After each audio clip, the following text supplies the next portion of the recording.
Welcome to the friendliest campus in the South. Shotgun, Blanchard, one back set, rolls right, pressure coming, throws, Middleton, got it!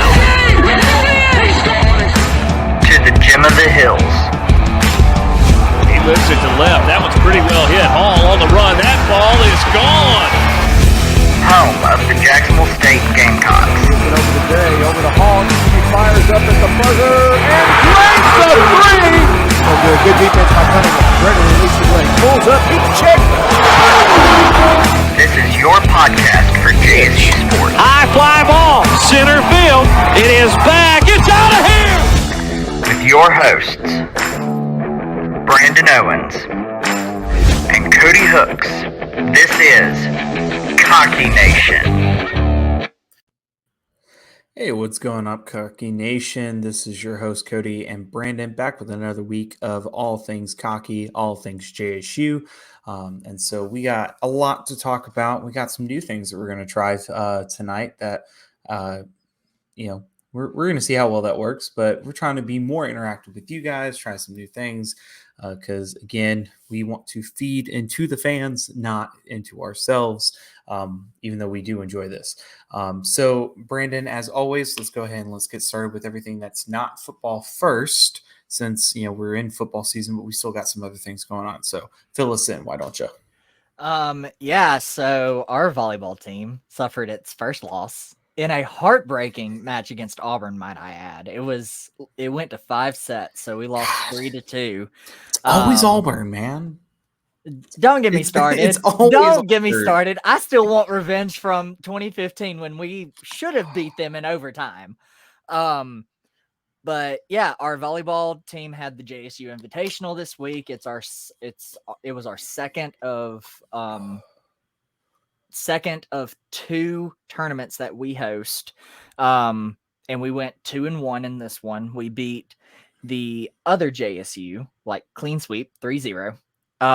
We beat Southern Miss 3-1, and then we lost to Auburn 3-2.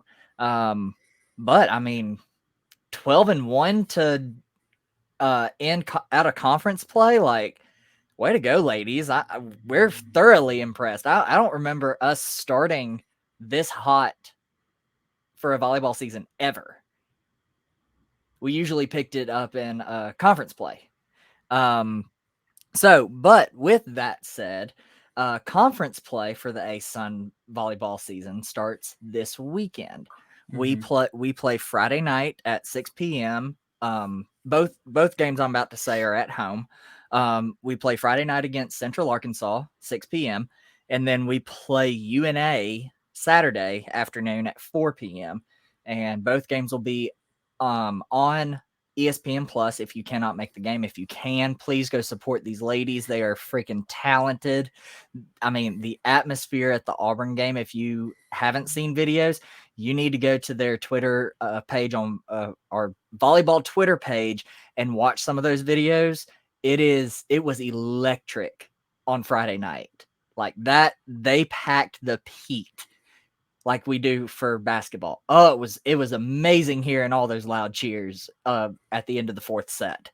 Oh, it was so good. But let's hope this is a good sign for what the ASUN schedule is going to bring.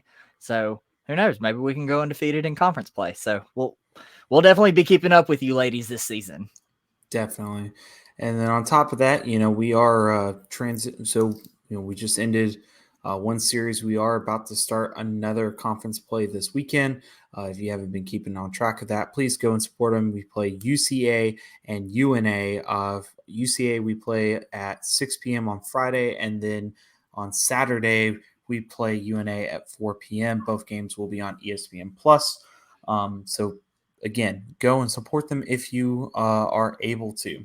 Now, before we move on, I just want to say the basketball Twitter page is teasing us to no freaking end. They made a post yesterday that basically was like schedule and then the looking eye emojis. Bruh, it has been 2 days since you posted that. Release the freaking schedule, please. I am ready to see who we are playing in out of conference play. Yeah. Please, please, please, please. That's all. And I'm excited for our basketball team this year. I think it's going to be really, really good. But as we transition into football, I just want to start by saying I was wrong. I don't say that a lot, Brandon. We were both Brandon, wrong. We were We both were both wrong. wrong.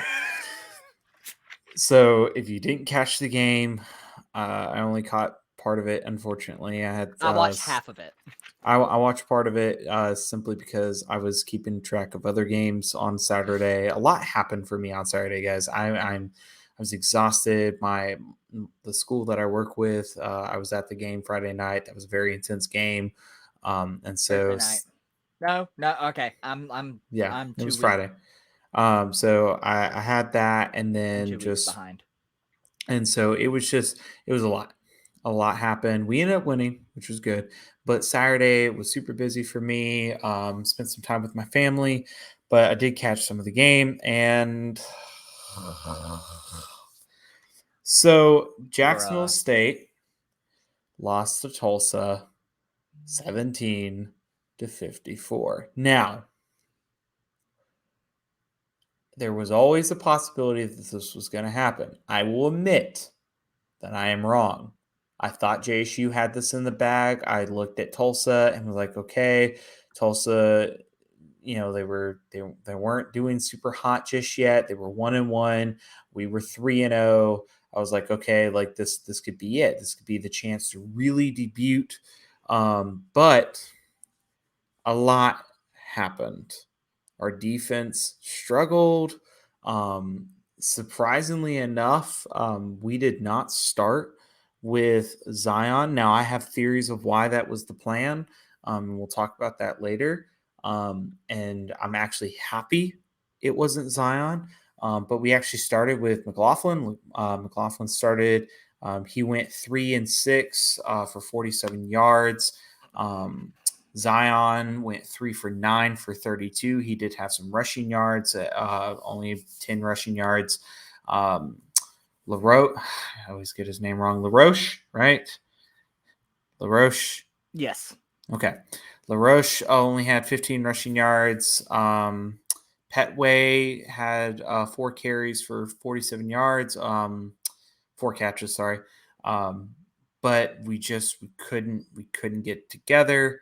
Most of our scoring ended up coming like we got 3 in the second quarter, got 7 in the third quarter, and got 7 in the fourth. We just could not act. We could not perform, so we ended up losing the game. Before I get into my talks about this game, Brandon, what are your thoughts? It was literally like watching a reincarnation of the Gross era. We were making stupid mistakes. We couldn't get anything going on offense, which is very unlike us in general, but especially against a group of 5 team that last year was not that good. So usually we can hang around with a group of 5 team that isn't that good. Mm-hmm. But I mean, I digress. It was just very painful to watch. And looking at our offensive stats, like 87 total passing yards, 7 for 17, averaging about 5 yards per pass, 50 total rushing attempts, which isn't bad, but when you look at the yards, again, not a bad ratio, but when we've been consistently getting over 250, it's bad. I mean, we only averaged about 4 yards per run attempt. I mean, Yeah. I have absolutely no idea what was the deal. Like, I just don't know. Tulsa just shut us down. I don't know what the heck happened to them last week, but they just completely shut us down. Yeah. And Now, I will say this, okay. Well, actually, I'll let you finish. well, I was just going to say, looking at the penalties, because usually when we have a game like this, penalties hurt us, but we've actually been pretty consistent about penalties. And I don't think we've had a game where penalties were over 50 yards, like racked up 50 yards. Like, I don't think we've had a game yet that's been over that. Yeah. So let me see where I can start with this. Because I have a lot of thoughts. I'm going to go ahead and say this because I know people in the FCS Fan Nation, and not everyone, but certain people, you know who I am, are gonna, if you haven't already, are immediately going to say, Jacksonville State, I thought you were going to be ready for the FBS. Listen, Linda. If Vanderbilt, I'm going to use Vanderbilt, if Vanderbilt can stay in the SEC, then JSU can stay in the FBS. Okay. I'm just going to go ahead and say that. Vandy sucks at football. Now they're good in other sports. Now, is that to say that we're going to suck in football when we get to the FBS? I don't think so. I think that I think we're going to be able to compete immediately. Definitely. I think that this is a wake-up call for us to say, okay, this is a real contender. This is a real FBS team. This is somebody that we really need to actually take a look at. You know, it is Tulsa, and Tulsa is known for not doing super well, but at the same time, the past couple of years, like usually they're a good team, but like the past couple of years they haven't been so hot. But regardless, they are an FBS team, and we need to be more prepared for that. So I think that this was an opportunity and a wake-up call for us to truly see, what do we need to work on? What do we need to look at? What do we need to see? And yes, am I sad that we lost? Of course I am. But at the same time, that was going to happen, like a potential. I really did think that Jacksonville State had this in the bag. I really thought that they were going to beat Tulsa. I was wrong. Now, let me tell you why, like what kind of surprised me though at first, but the more I thought about it, it's literally what I've been saying. Why McLaughlin? Why did McLaughlin start? Because Zion's leaving. This is Zion's last year, at least from what I've been told, and at least from what I've heard. I haven't seen anything that he's going to come back next year. Nobody's confirmed that. Nobody's corrected me on that. McLaughlin's probably going to end up taking that starting position. Smoot played some. Oh my God, that last drive he had was fantastic. I know. And so I think Coach Rod understands this. He's like, okay, I could put Zion in, and more than likely the score would have still ended up being the same. But regardless, who needed the experience? Who needed the ability to learn and adjust to that type of game? McLaughlin, Smoot. They both needed to learn from this experience. Yes, Zion got some playing time, but McLaughlin's the one that's going to have to do it all year. Well, I will also say this. If Aaron McLaughlin does not figure it out, your starting quarterback for our first year at the FBS level is going to be Tayshawn Smoot. And he's not bad. He's really not that bad. He's right now, in my opinion, he's better than Aaron. I need to see more out of him. I won't make that. Yeah, for sure. I need to see more out of Aaron, but from what I've seen from Aaron this year so far, not really impressed. Yeah, and you're a 4-star quarterback. I mean, you're showing the exact same signs that Zarek showed. Bring me back. Bring me back. God, what's his name? I've already forgot Eli his name Jenkins? now. No. I didn't think Eli was that good. I'm sorry. Oh, I loved Eli. I loved Eli. No, the guy that just left. Gardner Webb. No. Gardner. Oh, Matthew Caldwell. Yeah, please Caldwell. Come back. Please come back, Caldwell. Please. Nah, it'll be fine. But again, I think that this was an opportunity for us to learn and to adjust. I think that McLaughlin learned a lot from this. I hope to see him play more this season because I think he needs it. And Tayshawn Smoot, I think they both need more time.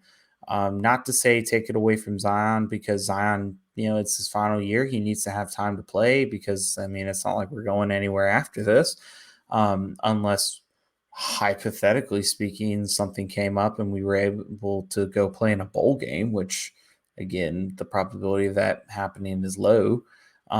So I would say just keep an eye out. this was a tough loss. This was a tough loss. But I think that we have to trust the process. It's still too early, still too soon to make decisions. And I'll say this, Brandon says it. I kind of believe it. I think that we'll be able to compete next year. I don't know if we're going to be like an elite team immediately. I would love to see that, but I think that next year will be a wake-up call. It's like Alabama playing Texas, or Texas and Oklahoma moving from the Big 12 to the SEC. Like, it's going to be a whole new, whole new. Can I cuss on here? I can't remember if I can cuss on here. It's going to be a whole new can of ass whooping. So be on the lookout. I think that's my ending thoughts. I think I'm going to leave it there. Yeah, I mean, I completely agree. So, well, that's in the past. Now we look to the future. And this weekend, we do play on Saturday. We are not playing at home again. We don't play at home until next week. October 1st. October 1st. I know exactly who we're playing too. And I cannot go. It sucks, man. But let's look to this week first. So at 3:00 on ESPN Plus, you can catch Jacksonville State playing at Nicholls. I think this is okay. What is Nicholls' Record? Yeah, what's their record right now? 0-3. They've lost to South Alabama, Louisiana Monroe, and SEMO. All pretty bad. South Alabama was 48-7. SEMO was 42-16, and La Monroe was 35-7. And La Monroe just got a whole can of ass whooping too. Yeah. So I think if we're gonna put a score prediction to this, well, save predictions for later. Let's discuss the game. Okay. Hold your horses. So, all right. So, looking at their schedule, okay. So they're 6 in the Southland right now. They're 0-3. So looking at their scores, because I just had to pull it up. South Alabama was not. You said that they were a bad team. South Alabama is not a bad team. When did I say that? You said it like a couple of seconds ago. Like you said, like they're not good teams or something. I don't know. Maybe I just misheard. No, I said the scores are horrible. The scores are horrible. So South Alabama, pretty decent team. They've actually gotten better over the years since they've grown as a program. So South Alabama 48-7, not surprised. Louisiana Monroe. Southeast Missouri, SEMO. They're good this year. They're very good this year. They've taken down Southern Illinois and Nicholls. See, but here's my kicker. Like, well, I'm not disagreeing that they're good. I'm not talking about SEMO. I'm talking about Nicholls. Nicholls has consistently lost to each of their teams with about 30 plus points in between. Like they've given up 30 plus points. So I would say that JSU, the biggest thing that they need to focus on is defense. I think scoring is not going to be the problem. Obviously, as you look at these scores, I think what it comes down to is it's an offensive play. I think if JSU plays their cards right, I think it's a catching game. It's not necessarily, I mean, depending on what that defensive line looks like. I don't know what their defensive line, I haven't been watching those games, but I haven't either.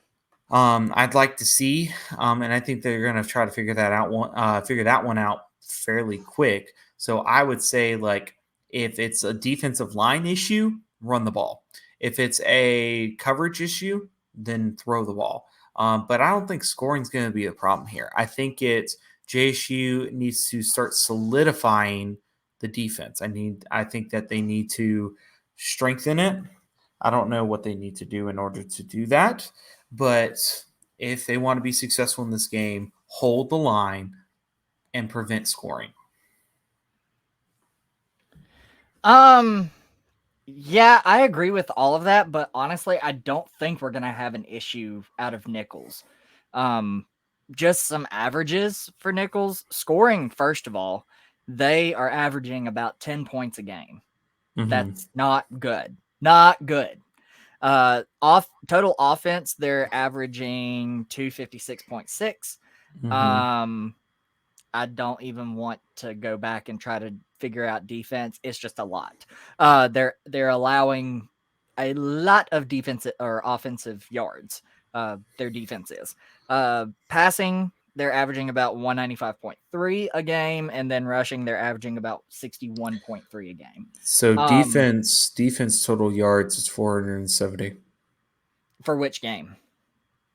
I'm just looking at the matchup for JSU versus Nicholls. Oh, they have it panned out. Defense per game about 470. Okay. Yeah, Passing, they allowed. I mean, Nicholls defense allowed 508 against South Alabama, 468 against SEMO, 424 against Law Monroe. I mean, they allow a lot of yards. Holding pretty And consistent. besides Tulsa, we have put up a ton of yards. So Yeah. I personally do not think that we will have an issue against Nicholls. The one glimpse I have gotten of Nicholls, their lines didn't really look like they would be able to match up well against our offensive and especially our defensive lines. I don't think they'll last in the trenches. We shall see though, because I have said stuff like that and have been proven wrong. So we shall see. All right. So, what is your score prediction?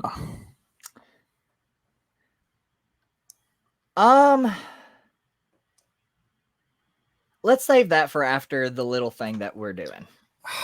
Okay. Well, you already know what my answer is going to be. JSU Cox by 90. I'm sorry. But we'll get back into that later. So, Brandon, do you want to tell him what we're doing? Because, okay, first off, before he does that, let me just tell you, this was really one of those, like, Brandon walks up to me and he's like, yo, I got this great plan. I got this great idea. And I just looked at him like, why? But then the more he talked about it, he convinced me to do this. So, Brandon, tell him what we're doing.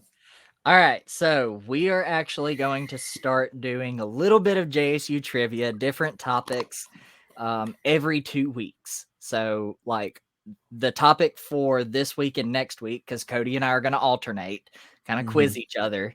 And if you want to play along, see how many you get right, just comment in the YouTube comments down low. Tell us how many you got. But yeah, so this week and next week is opponent trivia. So how we're going to do this is I have picked 5 opponents. Okay.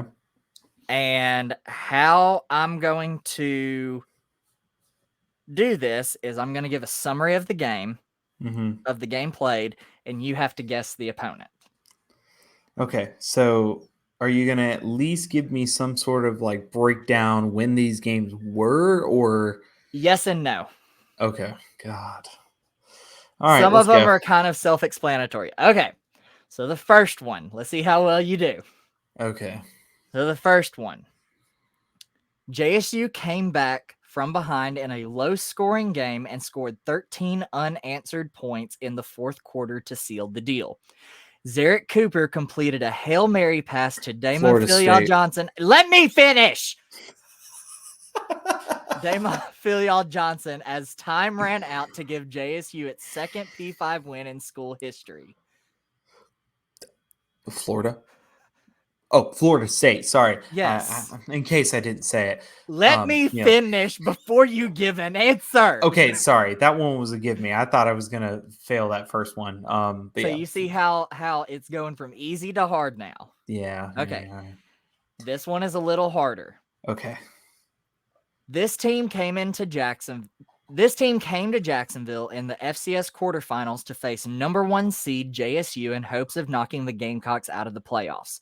This team forced 2 overtimes to decide the game and made this game a classic in the FCS playoffs. There's hints in these if you will pay attention. Okay, hold on. You said quarterfinals, so we're talking about like at this point it was in the last was it past it was a post 2015? Just making sure. No, not post 2015. Oh God. Oh God. Listen Yeah, to the say it first. again. Say it again. Listen to this again. This team came to Jacksonville in the FCS quarterfinals to face number 1 seed JSU in hopes of knocking the Gamecocks out of the playoffs. This team forced 2 overtimes to decide the game and made this game a classic in the FCS playoffs. Okay. Hold on. Give me a second. So I'm thinking that this was okay. So I'm bad at finals, quarterfinals. So quarterfinals was not okay. So it's finals, semifinals, quarterfinals. Mm-hmm. I think that this was 2015. Okay. Was it Charleston Southern? I messed up because it was the second round, not the quarterfinals. I messed up. Oh, Chattanooga? Yes. Ah, look at that. I messed up. I said quarterfinals. Should have been second round. I thought I don't know why I thought that was a quarterfinals game. Listen. So the only reason I knew that, okay, and I'm not gonna lie, the only reason why I knew that is because prior to 2015, I probably don't know a lot, and I'm not gonna lie about that because I was in high school. I wasn't paying attention to college football in Jacksonville State, even though I knew I wanted to go there. Like, I wasn't focusing on that. So bear with me when it comes to that. Okay. You ready for the third one? I guess. JSU had a hard-fought game that was sent into double overtime after a huge comeback by the Gamecocks in the fourth quarter, scoring 21 points. Cody Blanchard scrambled on the last play of the game and found Calvin Middleton for the 2-point conversion and the win. First P5 win in school history. 2010 Ole Miss. Yes, good. Look at that. Good. That was awesome. I only know that because that's like one of the biggest things that everybody talks about on JSU's campus was the big Ole Miss win that we had. All right. Oh God. Okay, how many more? I got 2 more. We got 2 more, and they're dang, hard. man. They're hard. Of course they are. So number 4, JSU has faced this opponent 3 times, and all were in the playoffs. Twice at D2 and once at FCS. With the first meeting being in 1977 en route to JSU's first ever national championship appearance. JSU leads the series 2-1. Oh God. Oh God. Again, there's a hint in there. Okay, so Do you need it again? Yeah, give it to me again. JSU has faced this opponent 3 times, and all were in the playoffs. Twice at D2 and once at FCS. With the first meeting being in 1977 en route to JSU's first ever national championship appearance. JSU leads the series 2-1.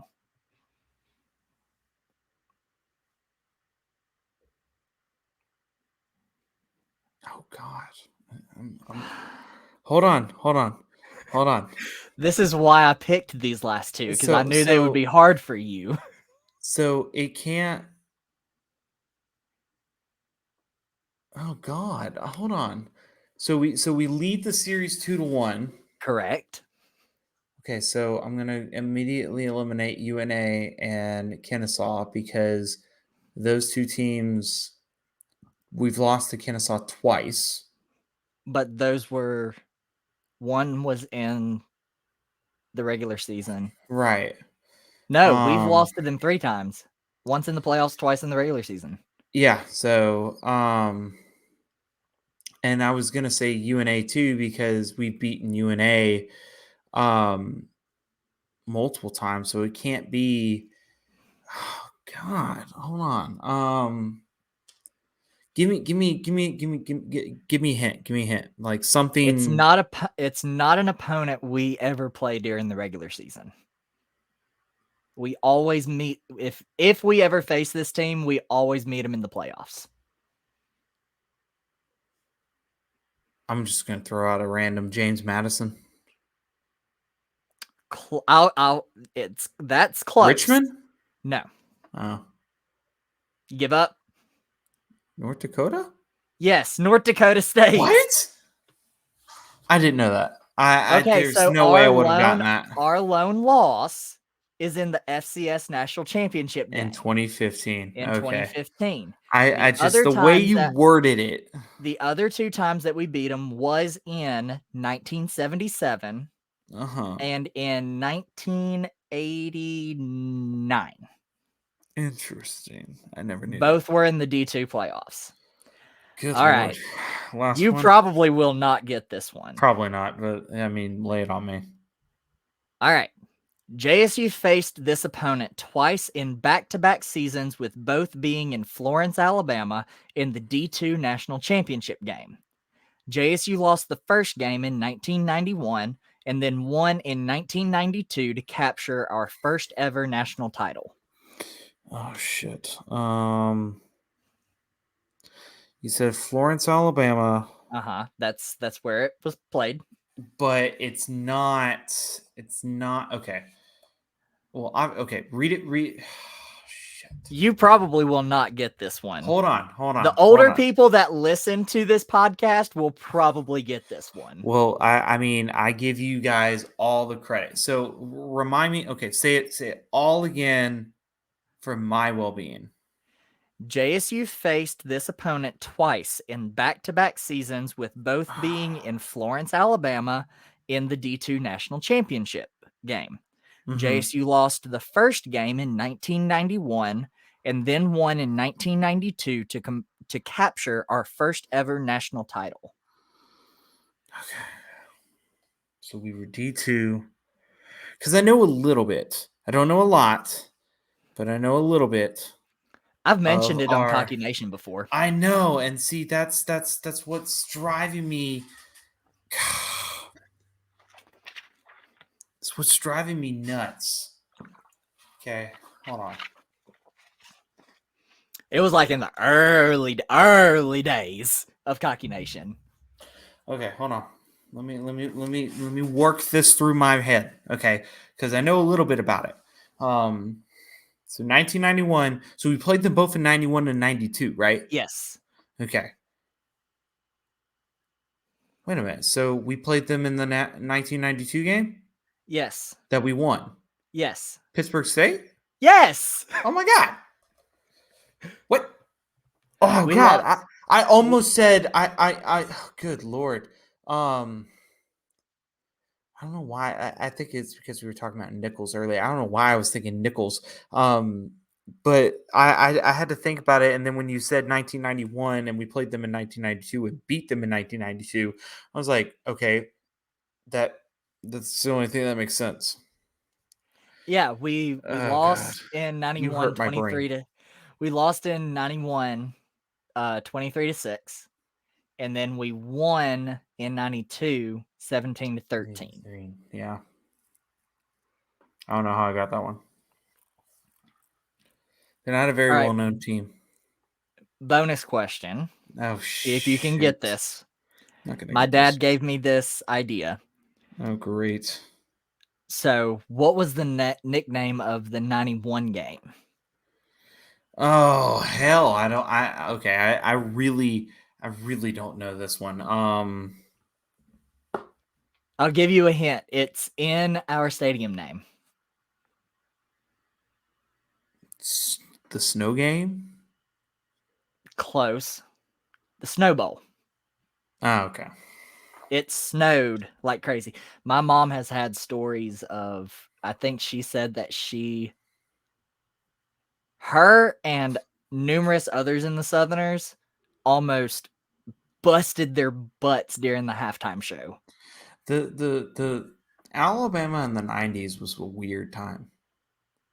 Because when the great blizzard happened In 93, yeah. yeah, Alabama, like, can we not get a knock on wood?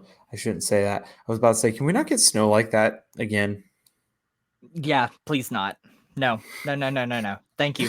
Global warming. All right, so I guess next week I got to make some questions for Brandon. Got a suck at trivia, and he's gonna probably get them all. Does Well, it then matter? make it hard for me. I'm gonna try. Does it matter what we make the? It has to be football opponents. Okay, so strictly football opponents. Okay, Yes. I can make this work. Slowly, yeah, surely. Okay. All right. Let's talk about predictions against Nicholls. I already gave mine, Cox by 90. But if we're talking in reality, I think it'll be Cox by 14. I'm gonna go a little more. I'm not gonna go blowout. I'm gonna say JSU 38, Nicholls 21. 17-point win. I can respect that. Yeah. And while we're at it, I'll go ahead and predict the first two conference games. I think with how they played in out of conference game, like our volleyball team, I think with how they played in out of conference, and they have 2 P5 wins, and almost 3, I don't think JSU is going to have any issue clean sweeping both Central Arkansas and UNA. So make us proud, ladies, please. Go Lady Gamecocks. Well, guys, that's all, folks. I've always wanted to say that. But as always, we want to thank each and every one of you for taking the time to listen to us. I'm not sure how many people actually listen to this. I always pay attention. I'm not on the other social media platforms. I only see everything on Facebook. So I'm assuming tons of people listen on Twitter and on Facebook or YouTube. But thank you. Thank you for listening to us. Thank you for listening to us rant, and Brandon and I get into conflicts all the time, but we love each and every one of you, and we want to thank you for listening. And if you aren't following us on all of our social media platforms, make sure that you do. On Facebook, we are Cocky Nation JSU Podcast, and everywhere else, we are Cocky_Nation. You can see that right here on my name. And again, if you are not following our FCS Fan Nation page, you need to go ahead and do that as well. Listen to all of our other podcast friends, and listen to Brandon on his other podcast that he does as well. I want to give him a shout out because he does so much, and I don't know how he can compete with that. Listen, I'm just trying to make it through tomorrow. Not to mention what I have to do outside of it. I know. So again, guys, we want to thank you. Continue to listen to us. We will see you next week. Always go Gamecocks and fear the beak.